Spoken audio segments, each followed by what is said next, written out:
Bugün 18 oktyabr Azərbaycan xalqı üçün təkcə bir tarix deyil, müstəqilliyin, iradənin və azadlığın simvoludur. Bugün Azərbaycan Respublikasının dövlət müstəqilliyinin bərpa olunmasından tam 34 il keçir.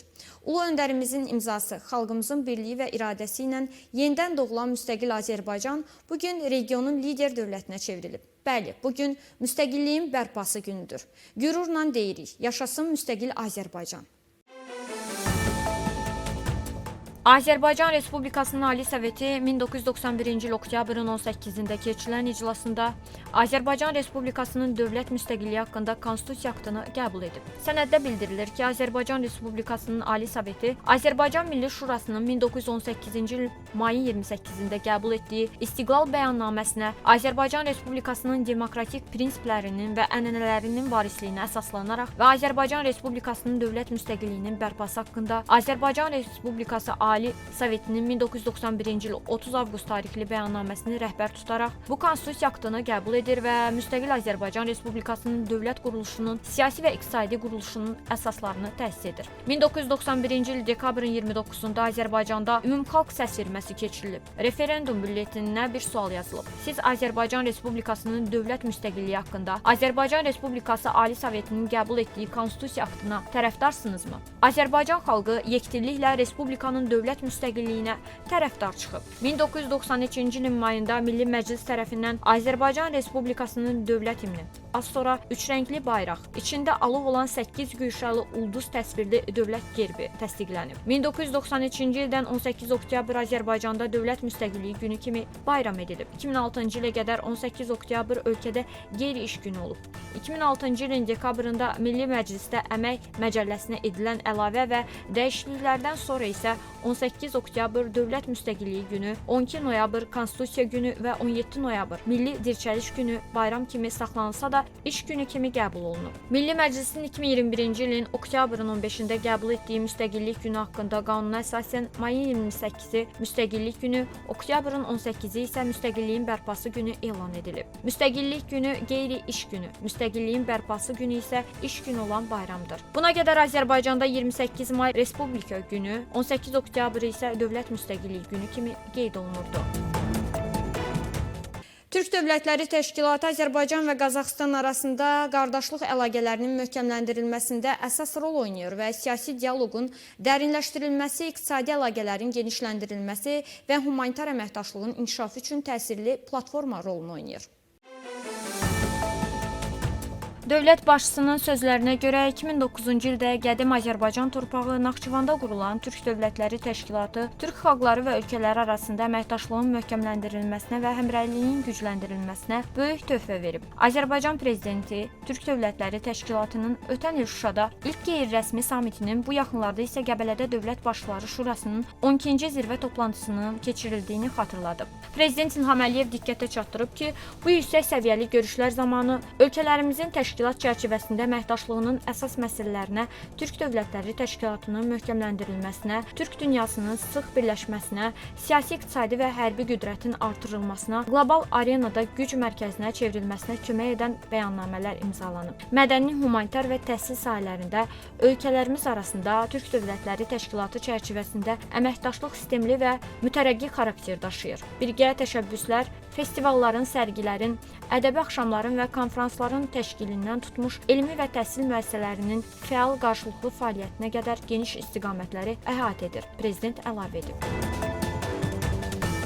Bugün Xəzər dənizi təəssüf ki, bir sıra ciddi ekoloji problemlərlə üzləşir. Ən kəskin problemlərdən biri dayazlıqdır. Həm ekoloji, həm iqtisadi təhlükə yaradan su səviyyəsinin sürətlə azalması.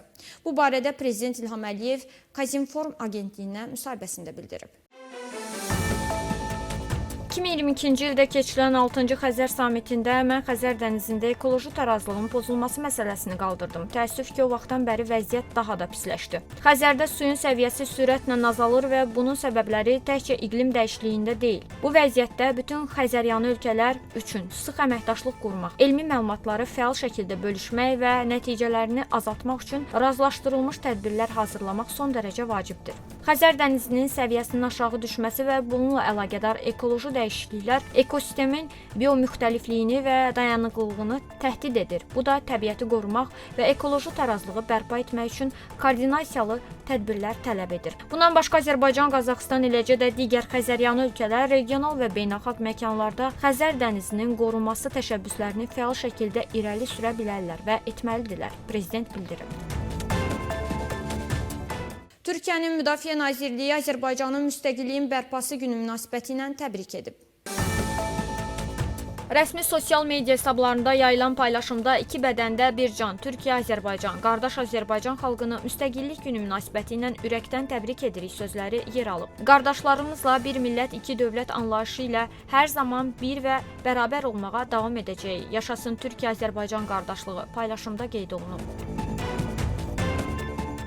Bugün oktyabrın 18-i Cəbrayıl rayonunda Azərbaycan-İran sərhədində Araz çayının üzərində yerləşən Xudafərin körpüsünün erməni işğalçılarından təmizlənməsindən 5 il ötür. 2020-ci ilin oktyabrın 18-də Xudafərin körpüsü ilə yanaşı Cəbrailin daha 2 yaşayış məntəqəsi Hacılı və Hacı İsaqlı kəndləri işğalçılardan azad edilib.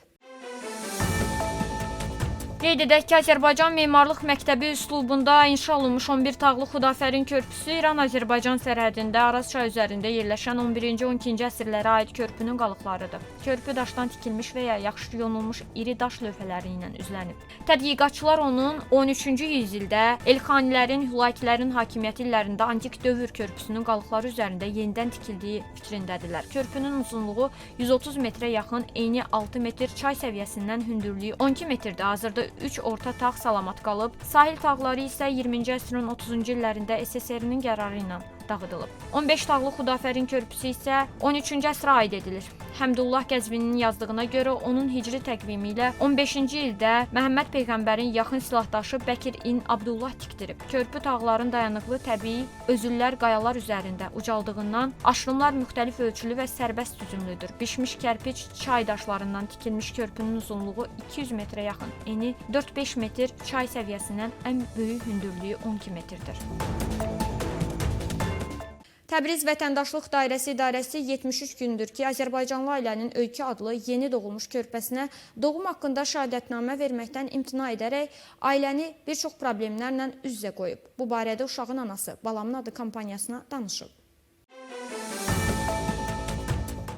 Qızımız 2025-ci il avqustun 6-sında dünyaya gəlib və biz onun üçün Öykü adını seçmişik. Ancaq Təbriz Vətəndaşlıq Dairəsi İdarəsi fərqli bəhanələrlə bu ada doğum haqqında şəhadətnamə verməkdən imtina edib. Bizim adı dəyişmək istəyimiz olmadığından idarənin qərarında məhkəməyə şikayət etməli olduq. Hətta yoldaşım vəkil olsa da, məhkəmə iclasında bütün qanuni müddəaları təqdim etsə də, təəssüf ki, hakim qanunsuz bəhanələrlə vəsaitimizi rədd etdi. Artıq 73 gündür ki, övladımız doğum haqqında şəhadətnamə olmadan yaşayır və biz bir çox problemlərlə üzləşmişik. Pakistan və Əfqanistan arasında 48 saatlıq atəşkəs müddəti uzadılıb. Dan qəzeti adı açıqlanmayan yüksək səviyyəli diplomatik mənbələrə isnadən xəbər verir ki, atəşkəs bugün Qətərin paytaxtı Dohada başlaması gözlənilən danışıqların sonuna qədər uzadılıb. Mənbə atəşkəsin Əfqanistanın tələbi ilə uzaldıldığını iddia edib. Tolo News isə Qətərdəki adı açıqlanmayan mənbələrə isnadən verdiyi məlumatda atəşkəsin bugün Dohada başlaması planlaşdırılan danışıqların sonuna qədər uzadıldığı və bunun Pakistanın istəyi ilə edildiyini açıqlayıb. Danışıqların bitmə tarixi ilə bağlı isə məlumat verilməyib. Amerika prezidenti Donald Trump və Vladimir Zelenski Ukrayna münaqişəsinin gələcəyi ilə bağlı fikir ayrılığına düşüblər. Bu barədə CNN mənbələrə isnadən məlumat yayıb. Oktyabrın 17-sində Ağ Evdə apardıqları danışıqları gərgin, dürüst, bəzən narahat olan müzakirə kimi xarakterizə etdilər. Bu danışıqlar zamanı Trump birbaşa və açıq şəkildə Zelenskiyə Kiyevin hələlik Vaşinqtondan uzaq mənzilli raketlər almayacağını açıqladı, CNN yazıb. Kanalın mənbələrindən birinə görə Trump Ukraynanın münaqişəni gərginləşdirməyə və uzatmağa çalışdığına inanırdı. ABŞ prezidenti Donald Trump Rusiya prezidenti Vladimir Putinin Ukraynadakı münaqişəyə son qoyulmasını istədiyinə əmin olduğunu bildirib. O, bunu Ağ Evdə Ukrayna prezidenti Vladimir Zelenski ilə görüşündən əvvəl açıqlama verib. Düşünürəm ki, prezident Putin münaqişənin sona çatmasını istəyir. Əks halda mən bunu deməzdim. Düşünürəm ki, o müharibəni bitirmək istəyir. Dünən onunla 2 saat yarım danışdım və bir çox detalları müzakirə etdik. O bunun bitməsini istəyir, Tramp qeyd edib. ABŞ prezidenti Donald Trump Ukrayna prezidenti Volodymyr Zelenski ilə bugün Ağ Evdə baş tutan görüşdən sonra öz təəssüratlarını bölüşüb. Trump bu barədə öz X hesabında məlumat verib. Ukrayna prezidenti Volodymyr Zelenski ilə görüş çox maraqlı və dostcasına keçdi. Amma mən ona dedim, həmçinin Putinə də tövsiyə etdim ki, qətillərə son qoymağın və bir saziş bağlamağın vaxtıdır. Mülkiyyət sərhədləri müharibə və cəsarətlə müəyyən edilmədikdə kifayət qədər qan töküldü. Onlar olduğu yerdə qalmadılar. Gəlsinlər və hər ikisi qələbə elan etsin və buraxsınlar tarixi hər şey həll olsun. Daha atəş olmasın, ölüm olmasın, daha böyük və daşıması mümkün olmayan pullar olmasın. Mən prezident olsaydım bu müharibə heç vaxt başlamazdı. Hər həftə minlərlə insan öldürülür. Kifayətdir. Sülhlə ailələrinizin yanına qayıdın, Trump yazıb.